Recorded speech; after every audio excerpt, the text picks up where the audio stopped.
Major Silo, pakabigyan naman kami ng konting paglilinaw. Ano itong gagawin ng 14,000, no? 600 na kapulisan natin ngayong Kapaskuhan?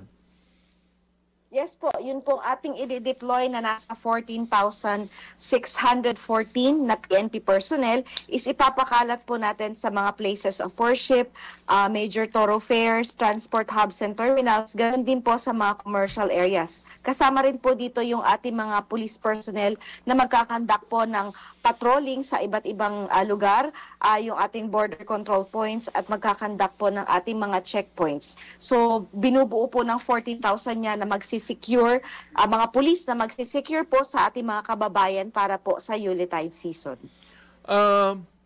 Major Silo, alam naman po natin na ngayong Kapaskuhan, marami sa ating mga kababayan na magsisiuwian ng mga probinsya. Magkakaroon po ba kayo ng special deployment sa mga bus terminals para siguraduhin na matiwasay at ligtas ang pag-alis ng ating mga kababayan sa pagsakay nila sa mga bus terminals na yan papunta ng kanilang probinsya? Yes po, magkakaroon po tayo ng deployment sa ating po mga transport hubs na bumibilang po ng 187 all over Metro Manila.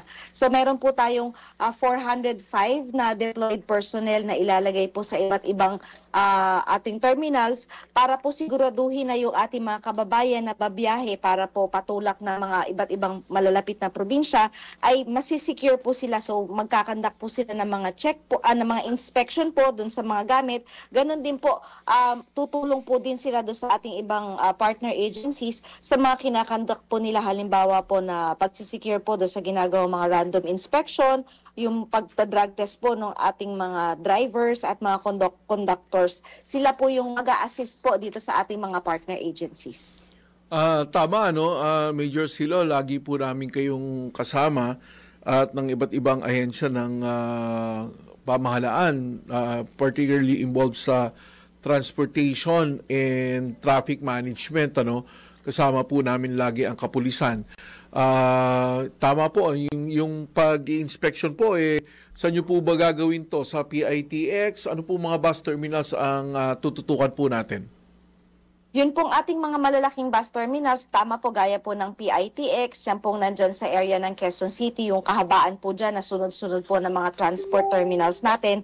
Ganun din po dito sa area ng Buendia at iba pa pong areas na meron pong mga malalaki tayong mga transport terminals na lalagyan po din natin ng mga police assistance desk para naman po yung ating mga kababayan na nangangailangan po ng agarang police assistance ay meron po silang mga pwesto ng mga pulis kung saan po agad-agad po silang makakalapit. Alam mo, Major Asilo, talagang saludo ako sa kapulisan. Dahil matatanda mo, ilang rallies na yung tinutugunan nyo, noong September 21, November 16, 17, tapos noong November 30, tapos ngayon naman may tigil pasada, and ito, Kapaskuhan, deployed pa rin kayo. So, kamusta naman po ang moral ng ating mga kapulisan ngayon, despite all these disruptions in our normal operations?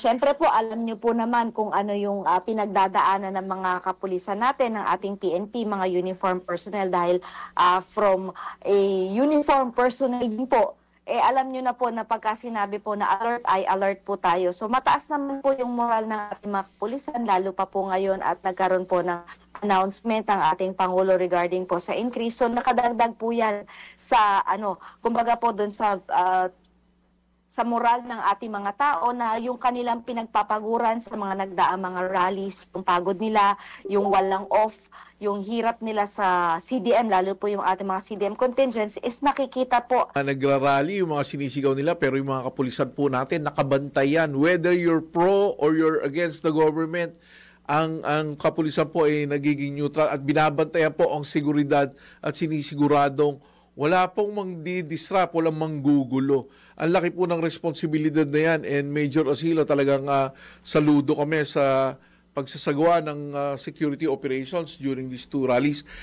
Matanong ko lang, Major Asilo, kamusta naman po yung rally ngayong araw na ito? How about your deployment in today's Tigil Pasada? So far po naging ano naman po, maayos naman po yung tinakbo ng ating mga yung mga nagkandak po ng kanilang mga protesta. Nagsimula po sila as early as 6 a.m. pero po nagtapos na rin po yung programa sa iba't ibang areas po ng Metro Manila 10:45 po kaninang umaga. So meron po tayong na-monitor na 10 rallies na naganap all over Metro Manila at meron po tayong 345 members ng Manibela na nakidalo po dito sa mga rallies na ito. So yung 345 spread out in the 10 areas that you mentioned? Yes po, opo. So, anong pinakamarami? Anong syudad ang pinakamaraming nagtigil pasada? Dito po sa area ng QC, sa may although hindi po siya related sa ito po pala, pinakamarami po ay dito sa harapan po ng Pure Gold Evacom na meron pong 50 na participants. Manibela members din to? Opo, Manibela po. Okay. So ngayon, tapos na, bukas meron pa rin tayo, no? Tigil pasada, 3 araw to, tama, Major Asilo? Opo, ayon po sa kanilang announcement, hanggang December 11 daw po yung kanilang tigil pasada. So kanina po nagtapos yung kanilang mga protesta ng 10:45. So baka po bukas ng umaga same as 6 a.m. din po sila magsisimula at matatapos din po sila ng ganung oras bukas. Major Asilo, ang matanong ko lang, ano na alert status ng NCR ngayon? Sa ngayon po, naka-heightened alert pa rin naman po kami dito sa NCRPO. That's a thread alert, right? Hindi po. Heightened lang. Heightened pa lang po. So, itong Kapaskuhan, meron ba tayong, inaasahan na yung pinagtutuunan ng pansin as far as security is concerned?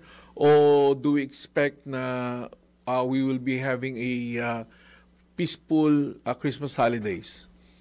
Sa ngayon po, wala naman po tayong namomonitor na kahit ng mga banta o mga threats, pero syempre po, marami tayo may mga anniversaries na pinaghahandaan tayo, lalo na din po yung ating mga holidays na December 25, yung ating December 30, at yung mga iba pang mga magaganap na mga posible po na mga pagtitipon ng iba't ibang grupo. Kaya po ito lang naman po ang pinaghahandaan natin. So far, wala po tayong mga threats na namomonitor. Wala naman tayong inaasahan na magte-take advantage ng holidays, Kasi alam ko naman, ang kapulisan din, nagbabakasyon kahit paano. Wala naman tayong inaasahan na maaring makaantala ng ating pagsiselebrate ng Kapaskuhan sa ating mga kapulisan. Sana naman po wala na po tayong wala nang mag-a-announce ng kanilang mga magaganap na mga kilos protesta. Last na po itong tigil pasada na ito para naman po ma-enjoy din naman po ng ating mga kababayan yung ating holiday season para hindi na po sila, kumbaga po, sobra na po sa traffic yung mga magsasale at yung mga syempre mamimili. So wag na po muna sana silang mag-rally para po ma-enjoy ng bawat isa ang ating Kapaskuhan. Tama yan, Major Asilo. And actually, nung nagkaroon ng traffic nung Sabado sa Marcos Highway, isa sa mga unang nagresponde, mga kapulisan din natin, dahil nga, sa local government enforcers, pati po sa MMDA, during that night, talaga pong paunti na lang po yung mga enforcers namin nakadeploy at ang tumulong po talaga mga kapulisan.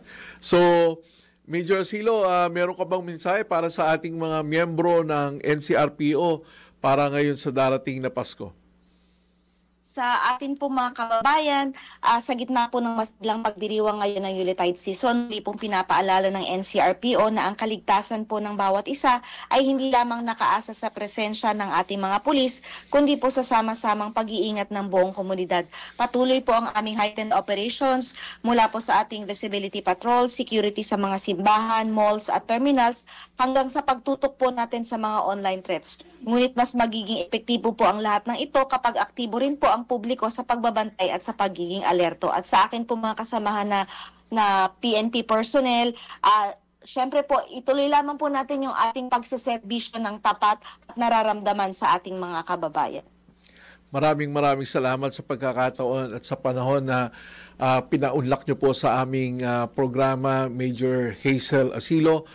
Saludo po kami sa lahat ng miyembro at kapulisan ng NCRPO at pakibigay na lang po ang aming regards kay Police Major General Anthony Aberin.